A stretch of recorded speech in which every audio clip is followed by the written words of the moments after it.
우리가 누구입니까? 문재인 좌파 독재 정권에 맞서 최전방에서 목숨 걸고 싸운 진짜 자유 대한민국 수호정당입니다. 우리가 누구입니까? 박근혜 대통령 탄핵 무효와 무죄 석방을 외치는 진짜 보수정당입니다. 우리가 누구입니까? 박근혜 대통령 탄핵에 맞서 지난 3년 동안 쉬지 않고 태극기를 들어온 진짜 투사입니다. 박근혜 대통령을 구해야 대한민국이 삽니다. 국민의 힘, 애국의 힘, 태극기의 힘으로 대한민국을 살리고 자유민주주의와 시장경제를 지켜주십시오. 우리에게 힘을 실어주십시오. 우리 공화당이 태극기입니다.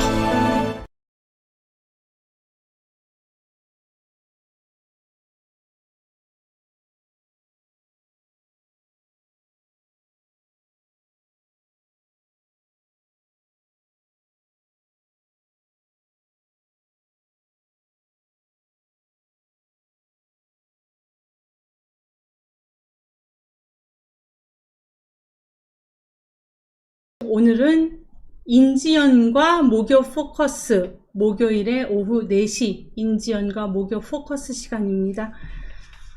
요새 윤미향 당선인 더불어 시민당 윤미향 당선인을 둘러싼 그 온갖 불공정, 부정의 문제들에 대해서 우리 애국 동지들 다 알고 계시죠?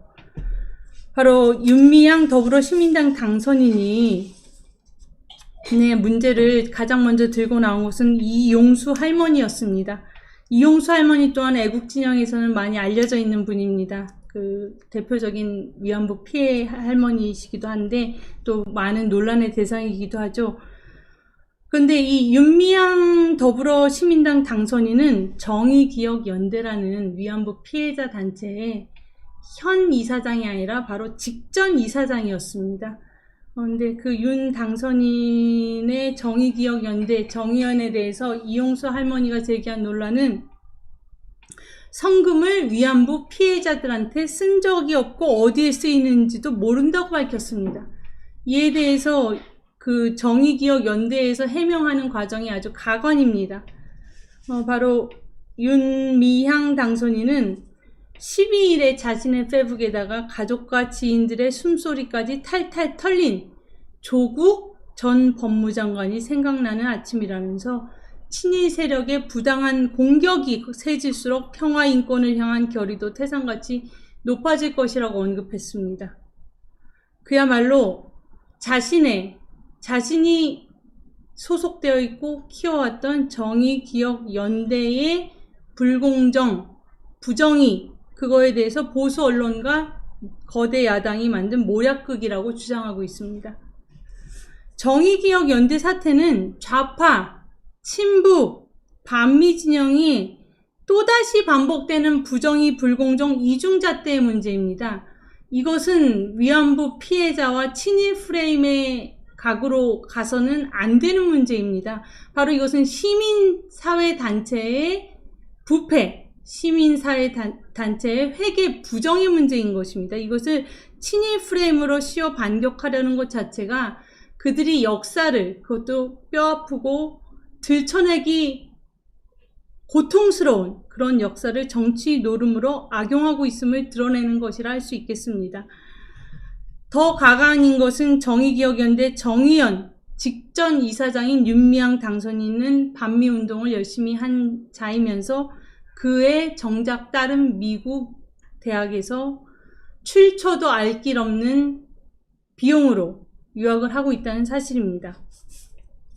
이런 상황에 대해서 제가 오늘 여러분들께 드리는 말씀의 제목을 역사전쟁 패배가 체제를 뒤흔든다라는 거대한 큰 제목을 여러분들께 선보였는데요. 제가 정의기억연대 이야기로 정의기억연대 사태로 시작을 한 까닭은 이 위안부 피해 문제가 대한민국의 현 세대 그리고 또한 다음 세대에게 얼마나 거대한 올바른 역사 교육을 왜곡시킨 면도 있는가, 그런 면에 대해서도 짚어보고 싶었습니다. 위안부 문제에 대한 그 각종 논란과 더불어 이 역사 전쟁의 패배라는 사실을 너무나 절감하고 있는 현 시점입니다. 전교조가 장악한 교육계, 그리고 또한 그 전교조에 의해서 고스란히 교육받은 우리 아이들, 전교조에 의해서 좌지우지된 거민정 교과서 체계에 따른 교과서가 오염되고 왜곡된 상황에서 우리 아이들은 어느새 20대가 되었고 30대가 되었고 40대가 된 사람들도 있습니다. 그런 상황에서 이번 총선의 결과, 부정선거의 문제는 차치하고서라도 이번 총선의 결과, 그리고 이번 총선을 통해서 우리 공화당이 받은 지지율, 그런 것을 놓고 볼 때 역사전쟁에서의 패배, 그리고 역사전쟁에서 지고 만 것이 바로 대한민국의 국민의 마음을 얻는 것에서 또 실패하게 되었다, 이런 생각을 하게 되었습니다. 그런데 문제는 역사전쟁, 역사라는 거 뭡니까? 역사.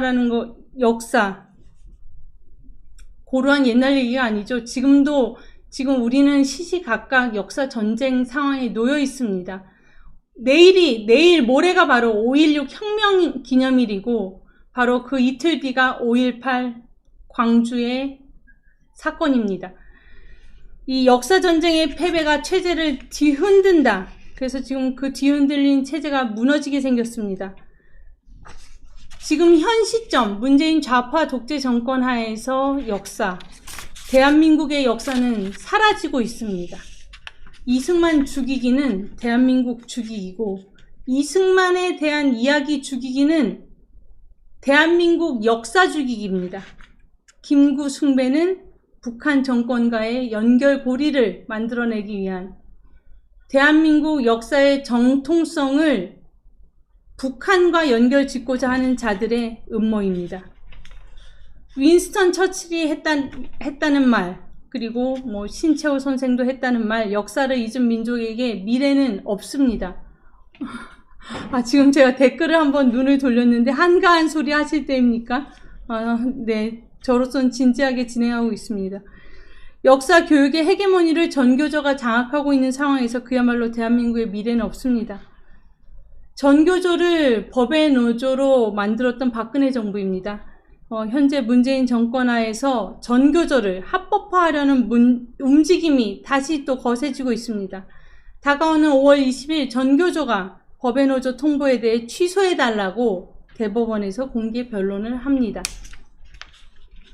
역사 전쟁에서의 패배가 체제 전쟁까지 치달아 체제 붕괴까지 가고 있는 이 시점에서 우리는, 우파는 무엇을 해야 합니까? 저는 패배를 철저하게 인정해야 된다고 생각합니다.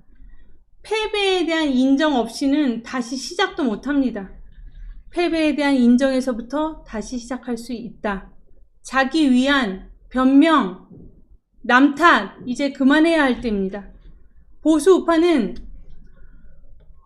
부정선거에 대해서 지금 한가로운 소리 한다고 그러시는데, 보수 우파는 보이기에 4.15 총선에서 패배했습니다. 그 표차가 그렇게 크지는 않습니다. 그리고 부정선거에 대한 규명, 진실 규명 노력이 지금도 계속되고 있음을 저도 인지하고 있습니다. 부정선거에 대한 문제는 철저하게 규명되어야 할 사안입니다. 언론을 장악당하고 사법부를 장악당한 불구가 된 상태에서 하는 전쟁입니다. 이 전쟁에서 이겨내고 승리하려면 처절하게 투쟁하는 절실함이 필수이고, 다시 시작함에 있어서 절실함만으로 부족합니다. 변화, 인적 쇄신 역시 필수 요건입니다. 그렇다고 해서 변화를 내세워 황교안 전 대표와 같이 전장의 장수가 즉각적으로 도망치듯 사퇴하는 것, 그만둬버리는 것, 현 시점에 일꾼들 다 갈아치우는 것, 그것은 책임을 지는 것이 아니라 비겁하기 짝이 없는 회피고 가장 조롱당에 마땅한 모습입니다. 그만둔다.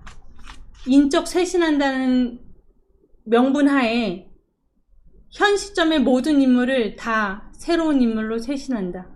그거는 어느 조직이나 변화를 위한 몸부림을 위해서는 인적 쇄신이 마땅하다고 생각합니다. 하지만 책임을 진다는 것은 또한 감당해야 되는 고통과 부담을, 그 따가운 시선을 감내하면서도 해내는 것, 그것이 또한 책임 있는 태도다, 그런 생각도 해봅니다. 이제 또다시 대한민국의 보수 우파가 시작의 선에 섰습니다. 무엇을 해야 하며 어떻게 시작해야 하는가? 세간에서 여러 의견, 훈수들이 이곳저곳에서 매일같이 쏟아집니다.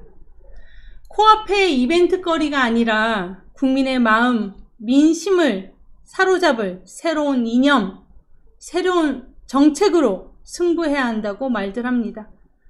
핵심 가치만 남기고 나머지는 완전히 다 바꿀 수 있다는 각오와 실행도 필요합니다. 바꾼다, 변화한다, 쇄신한다. 제가 좋아하는 말 여러 번 말씀드렸듯이 그 쇄신한다는 말의 영어 이노베이션은 크리에이티브 디스트럭션이라고. 무엇이 새롭게 시작하려면 먼저의 것은 부서지고 파괴되어야 합니다. 보수의 혁신 그리고 변화라는 고통은 그 과정을 겪어내야 합니다. 세상 이치에 한 방에 단숨에 되는 일이 없습니다. 가장 어렵고 가장 필요한 일이 시간을 들이는 일입니다. 하루도 길게 쓸 수 있고 1년도 길게 쓸 수 있습니다. 더 이상 떨어질 바닥도 없습니다. 바닥을 쳤으니 위로 올라갈 일만 생각해내기로 했으면 합니다.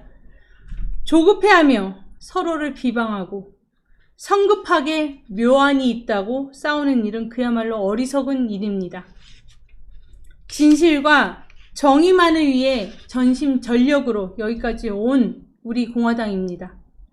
그러나 이 거대한 역사전쟁, 체제전쟁에서 국민의 마음을 얻기에는 아직 부족한 것이 많은 우리입니다. 이 점 인정합니다.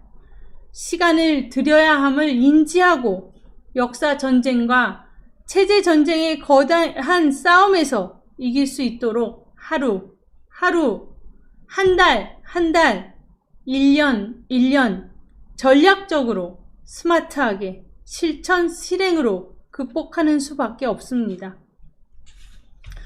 제 목요 포커스 시간에 여러분들께 지금 드린 이 말씀이 한가로운 선문답처럼 들리시는 분도 계실 테고, 또 우리의 필사적이고 절실한 우리의 마음이라고 믿어주시는 분들도 계시고, 여러분들 여러 감정 가지실 줄로 믿습니다. 저는 이제 목요 포커스 때마다, 인지원과 목요 포커스 때마다 여러분들께 드리고 싶은 우리의 이야기를 드리려고 합니다. 제가 지금 드린 말씀들이 한순간에 잠시 생각난 것들이 아니라, 깊이 새긴 말씀들이었기 때문에, 여러분들께 드린 것이고요. 앞으로도 여러분들께 꿋꿋한 모습 보여드리면서 여러분들께 용기, 그리고 우리가 함께하고 있기 때문에 우리는 이길 수 있다는 그런 확신을 공고히 할 수 있는 그런 시간으로 보내보겠습니다. 제가 가장 지금 우리가 상실하지 말아야 될 거라고 생각하는 부분은 우리가 할 수 있다라는 그 용기가 지금 어느 때보다도 필요한 시점이라고 생각을 합니다.